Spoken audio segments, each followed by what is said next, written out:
क्या आप एक ऐसे योद्धा की कहानी सुनना चाहेंगे जिसकी ताकत अद्भुत थी, जो अकेले हजारों दुश्मनों से लड़ सकता था और जिसने अपनी अंतिम सांस तक अपनी शक्ति का उपयोग किया? यह कहानी है शिमशोन की, एक ऐसा वीर योद्धा जिसे परमेश्वर ने इस्राएलियों को पलिश्तियों से मुक्त कराने के लिए चुना था। लेकिन उसकी असाधारण शक्ति के बावजूद उसकी कमजोरियों ने उसे गिरा दिया। तो चलिए शिमशोन की रोमांचक और प्रेरणादायक यात्रा शुरू करते हैं। सोरह के नगर में मनोह नाम का एक व्यक्ति था। उसकी पत्नी बाज थी, संतान नहीं थी। पर एक दिन यहोवा का दूत उसके पास प्रकट हुआ और कहा, देख तू बाज है, परंतु तू एक पुत्र जनेगी।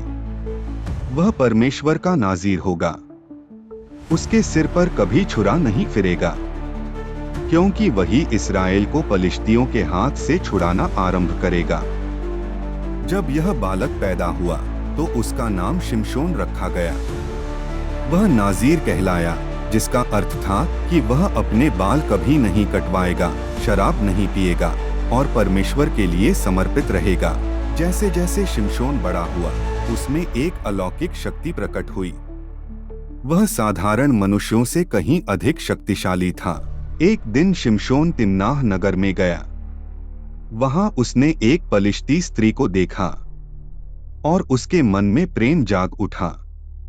उसने अपने माता पिता से कहा, मुझे वही स्त्री चाहिए, क्योंकि वह मुझे भाती है। यद्यपि उसके माता पिता को यह अच्छा न लगा, फिर भी यहोवा की योजना उसमें काम कर रही थी, क्योंकि यहोवा चाहता था कि शिमशोन के द्वारा पलिश्तियों से युद्ध आरंभ हो। तब शिमशोन अपने माता पिता को संग ले तिम्ना को चलकर तिम्ना की दाख की बारी के पास पहुंचा। वहां उसके सामने एक जवान सिंह गर्जने लगा।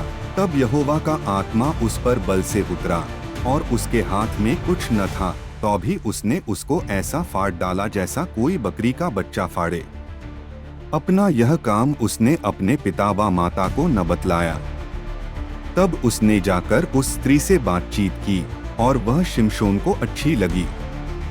कुछ दिनों के बीतने पर वह उसे लाने को लौट चला और उस सिंह की लोथ देखने के लिए मार्ग से मुड़ गया। तो क्या देखा कि सिंह की लोथ में मधुमक्खियों का एक झुंड और मधु भी है। तब वह उसमें से कुछ हाथ में लेकर खाते खाते अपने माता पिता के पास गया और उनको यह बिना बताए कि मैंने इसको सिंह की लोथ में से निकाला है, कुछ दिया और उन्होंने भी उसे खाया। तब उसका पिता उस स्त्री को देखने गया और शिमशोन ने वहां दुल्हों के लिए रीति के अनुसार भोज किया। उसे 30 साथी दिए गए। शिमशोन ने उनसे कहा, मैं तुमसे एक पहेली कहता हूँ, यदि तुम इस भोज के 7 दिनों के अंदर उसे बूझकर अर्थ बता दो तो मैं तुमको 30 कुर्ते और 30 जोड़े कपड़े दूंगा। और यदि तुम उसे न बता सको तो तुमको मुझे 30 कुर्ते और 30 जोड़े कपड़े देने पड़ेंगे। उन्होंने उससे कहा, अपनी पहेली कह कि हम उसे सुने। शिमशोन ने उनसे कहा, खाने वाले में से खाना और बलवंत में से मीठी वस्तु निकली। इस पहेली का अर्थ वे 3 दिन के भीतर न बता सके। 7वें दिन उन्होंने शिमशोन की पत्नी से कहा, अपने पति को फुसला कि वह हमें पहेली का अर्थ बताए, नहीं तो हम तुझे तेरे पिता के घर समेत आग में जलाएंगे। क्या तुम लोगों ने हमारा धन लेने के लिए हमें नेवता किया है? क्या यही बात नहीं है? तब शिमशोन की पत्नी यह कहकर उसके सामने रोने लगी, तूने एक पहेली मेरी जाति के लोगों से तो कही है, परंतु मुझको उसका अर्थ भी नहीं बताया। और जेवनार के 7 दिनों में वह स्त्री उसके सामने रोती रही और 7वें दिन जब उसने उसको बहुत तंग किया, शिमशोन ने उसे पहेली का उत्तर बता दिया। उसने जाकर अपने जाति के लोगों फिलिस्तियों को बता दिया। उस नगर के मनुष्यों ने शिमशोन से कहा, मधु से अधिक क्या मीठा और सिंह से अधिक क्या बलवंत है? शिमशोन ने उनसे कहा, यदि तुम मेरी कलोर को हल में न जोतते तो मेरी पहेली को कभी न बूझते। तब यहोवा का आत्मा उस पर बल से उतरा और उसने अश्कलोन में जाकर वहां के 30 पुरुषों को मार डाला और उनका धन लूटकर 30 जोड़े कपड़ों को पहेली के बताने वालों को दे दिया और वह गुस्से में अपने पिता के घर चला गया। और शिमशोन की पत्नी उसके एक संगी को, जिससे उसने मित्र का सा बर्ताव किया था, ब्याह दी गई। परंतु कुछ दिनों बाद गेहूं की कटनी के दिनों में शिमशोन ने बकरी का एक बच्चा लेकर अपनी ससुराल में जाकर कहा, मैं अपनी पत्नी के पास कोठरी में जाऊंगा। परंतु उसके ससुर ने उसे भीतर जाने से रोका और उसके ससुर ने कहा, मैं सचमुच यह जानता था कि तू उससे बैर ही रखता है, इसलिए मैंने उसे तेरे संगी को ब्याह दिया। क्या उसकी छोटी बहन उससे सुंदर नहीं है? उसके बदले उसी को ब्याह कर ले। शिमशोन ने उन लोगों से कहा, अब चाहे मैं पलिश्तियों की हानि भी करूं, तो भी उनके विषय में निर्दोष ही ठहरूंगा। तब शिमशोन ने जाकर 300 लोमड़ियां पकड़ी और मशाल लेकर 2-2 लोमड़ियों की पूंछ एक साथ बांधी और उनके बीच एक एक मशाल बांधा और मशालों में आग लगाकर उसने लोमड़ियों को पलिश्तियों के खड़े खेतों में छोड़ दिया। पूलियों के ढेर वरन खड़े खेत और जलपाई की बारियां भी जल गईं। तब पलिश्ती पूछने लगे, यह किसने किया है? लोगों ने कहा, उस तिम्नी के दामाद शिमशोन ने यह इसलिए किया कि उसके ससुर ने उसकी पत्नी उसे संगी को ब्याह दी। तब पलिश्तियों ने जाकर उस पत्नी और उसके पिता दोनों को आग में जला दिया। शिमशोन ने उनसे कहा, तुम जो ऐसा काम करते हो, इसलिए मैं तुमसे पलटा लेकर ही चुप रहूंगा। तब उसने उनको अति निठुरता के साथ बड़ी मार से मार डाला। तब जाकर एताम नाम चट्टान की एक दरार में रहने लगा। तब पलिश्तियों ने चढ़ाई करके यहूदा देश में डेरे खड़े किए और लही में फैल गए। तब यहूदी मनुष्यों ने उनसे पूछा, तुम हम पर क्यों चढ़ाई करते हो? उन्होंने उत्तर दिया, शिमशोन को बांधने के लिए चढ़ाई करते हैं कि जैसे उसने हमसे किया वैसे ही हम भी उससे करें। तब 3000 यहूदी पुरुष एताम नाम चट्टान की दरार में जाकर शिमशोन से कहने लगे, क्या तू नहीं जानता कि पलिश्ती हम पर प्रभुता करते हैं? फिर तूने हमसे ऐसा क्यों किया है?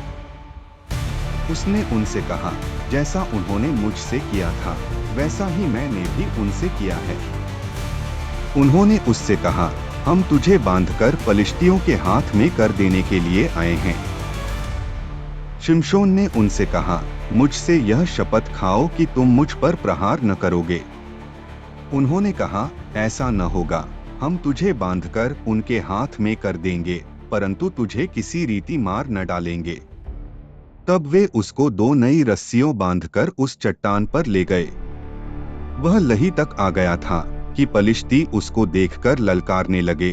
तब यहोवा का आत्मा उस पर बल से उतरा और उसकी बाहों की रस्सियां आग में जले हुए सन के समान हो गईं और उसके हाथों के बंधन मानो गलकर टूट पड़े। तब उसको गधे के जबड़े की एक नई हड्डी मिली और उसने हाथ बढ़ा उसे लेकर 1000 पुरुषों को मार डाला। तब शिमशोन ने कहा, गधे के जबड़े की हड्डी से ढेर के ढेर लग गए, गधे के जबड़े की हड्डी ही से मैंने 1000 पुरुषों को मार डाला। जब वह ऐसा कह चुका, तब उसने जबड़े की हड्डी फेंक दी और उस स्थान का नाम रामतल ही रखा गया।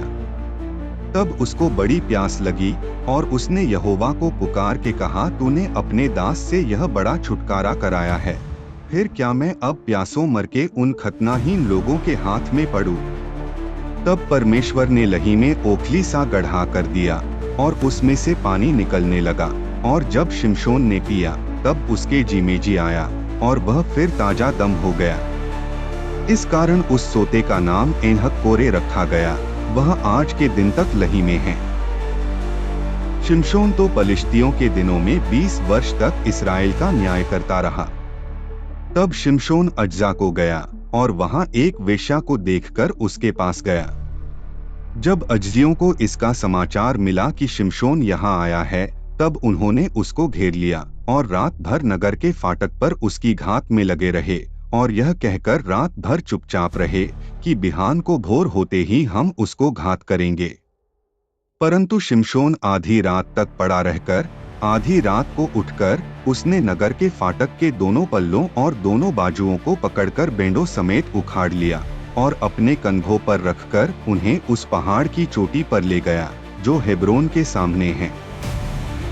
इसके बाद वह सोरेक नाम नाले में रहने वाली दलीला नाम एक स्त्री से प्रीति करने लगा।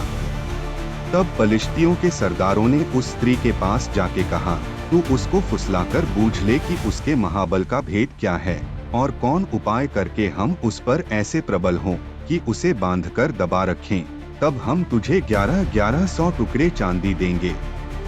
तब दलीला ने शिमशोन से कहा, मुझे बता दे कि तेरे बड़े बल का भेद क्या है और किसी रीति से कोई तुझे बांधकर दबा रख सके। शिमशोन ने उससे कहा, यदि मैं 7 ऐसी नई तातों से बांधा जाऊं जो सुखाई न गई हो तो मेरा बल घट जाएगा और मैं साधारण मनुष्य सा हो जाऊंगा। तब पलिश्तियों के सरदार दलीला के पास ऐसी नई 7 तातें ले गए जो सुखाई न गई थीं और उनसे उसने शिमशोन को बांधा। उसके पास तो कुछ मनुष्य कोठरी में घात लगाए बैठे थे। तब उसने उससे कहा, हे शिमशोन, पलिश्ती तेरी घात में हैं। तब उसने तांतों को ऐसा तोड़ा जैसा सन का सूत आग में छूते ही टूट जाता है और उसके बल का भेद न खुला। तब दलीला ने शिमशोन से कहा, सुन, तूने तो मुझसे छल किया और झूठ कहा है, अब मुझे बता दे कि तू किस वस्तु से बंध सकता है। उसने उससे कहा, यदि मैं ऐसी नई रस्सियों जो किसी काम में न आई हो कसकर बांधा जाऊं तो मेरा बल घट जाएगा और मैं साधारण मनुष्य के समान हो जाऊंगा। तब दलीला ने नई रस्सियां लेकर और उसको बांधकर कहा, हे शिमशोन, पलिश्ती तेरी घात में हैं। कितने मनुष्य तो उस कोठरी में घात लगाए हुए थे। तब उसने उनको सूत की नाई अपनी भुजाओं पर से तोड़ डाला। तब दलीला ने शिमशोन से कहा, अब तक तू मुझसे छल करता और झूठ बोलता आया है, अब मुझे बता दे कि तू काहे से बंध सकता है। सो जब उसने हर दिन बातें करते करते उसको तंग किया और यहाँ तक हठ किया कि उसके नाकों में दम कर दिया, पर हर बार वह झूठ बोलता रहा। अंत में उसने थककर अपना रहस्य बता दिया, मैं माँ के गर्भ से परमेश्वर का नाज़ीर हूँ, यदि मेरे बाल मूंद दिए जाएं तो मेरा बल चला जाएगा। यह देखकर कि उसने अपने मन का सारा भेद मुझसे कह दिया है, दलीला ने पलिश्तियों के सरदारों के पास कहला भेजा कि अब की बार फिर आओ, क्योंकि उसने अपने मन का सब भेद मुझे बता दिया है। तब पलिश्तियों के सरदार हाथ में रुपया लिए हुए उसके पास गए। तब उसने उसको अपने घुटनों पर सुला रखा और एक मनुष्य बुलवाकर उसके सिर की 7 लटें मुंडवा डाली और वह उसको दबाने लगी और वह निर्बल हो गया। तब उसने कहा, हे शिमशोन, पलिश्ती तेरी घात में हैं। तब वह चौंक कर सोचने लगा कि मैं पहले की नाई बाहर जाकर झटकूंगा। वह तो न जानता था कि यहोवा उसके पास से चला गया है।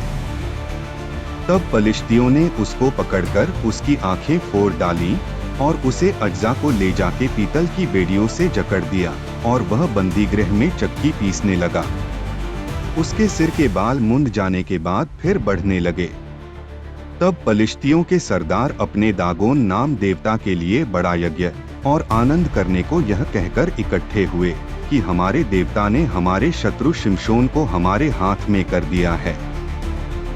जब उनका मन मगन हो गया तब उन्होंने कहा, शिमशोन को बुलवा लो कि वह हमारे लिए तमाशा करे। इसलिए शिमशोन बंदीगृह में से बुलवाया गया और उनके लिए तमाशा करने लगा और खंभों के बीच खड़ा कर दिया गया। तब शिमशोन ने उस लड़के से जो उसका हाथ पकड़े था कहा, मुझे उन खंभों को जिनसे घर संभला हुआ है छूने दे कि मैं उस पर टेक लगाऊं। वह घर तो स्त्री पुरुषों से भरा हुआ था। पलिश्तियों के सब सरदार भी वहां थे और छत पर कोई 3000 स्त्री पुरुष थे जो शिमशोन को तमाशा करते हुए देख रहे थे। तब शिमशोन ने यह कहकर यहोवा की दुहाई दी कि हे प्रभु यहोवा, मेरी सुधि ले। हे परमेश्वर, अब की बार मुझे बल दे कि मैं पलिश्तियों से अपनी दोनों आंखों का एक ही पलटा लूं। तब शिमशोन ने उन दोनों बीच वाले खंभों को जिनसे घर संभला हुआ था पकड़कर एक पर तो दाहिने हाथ से और दूसरे पर बाएं हाथ से बल लगा दिया। और शिमशोन ने कहा, पलिश्तियों के संग मेरा प्राण भी जाए। और वह अपना सारा बल लगाकर झुका। तब वह घर सब सरदारों और उसमें से सारे लोगों पर गिर पड़ा। सो जिनको उसने मरते समय मार डाला वे उनसे भी अधिक थे जिन्हें उसने अपने जीवन में मार डाला था। तब उसके भाई और उसके पिता के सारे घराने के लोग आए और उसे उठा कर ले गए और सोरा और एश्ताओल के मध्य अपने पिता मानोह की कब्र में मिट्टी दी। उसने इस्राएल का न्याय 20 वर्ष तक किया था। यह कहानी हमें याद दिलाती है कि परमेश्वर अपनी योजना पूरी करता है, भले ही मनुष्य अपनी कमजोरी में गिर जाए। शक्ति परमेश्वर से आती है, न कि मनुष्य से। शिमशोन की कहानी हमें सिखाती है कि परमेश्वर के वरदान का सम्मान करना चाहिए। पश्चाताप से उद्धार संभव है। अगर आपको यह बाइबल कहानी पसंद आई हो तो इसे लाइक करें, अपने दोस्तों के साथ शेयर करें और हमारे चैनल को सब्सक्राइब करना न भूलें, ताकि आप अगली प्रेरणादायक कहानी सबसे पहले देख सकें। परमेश्वर आपको आशीष दे।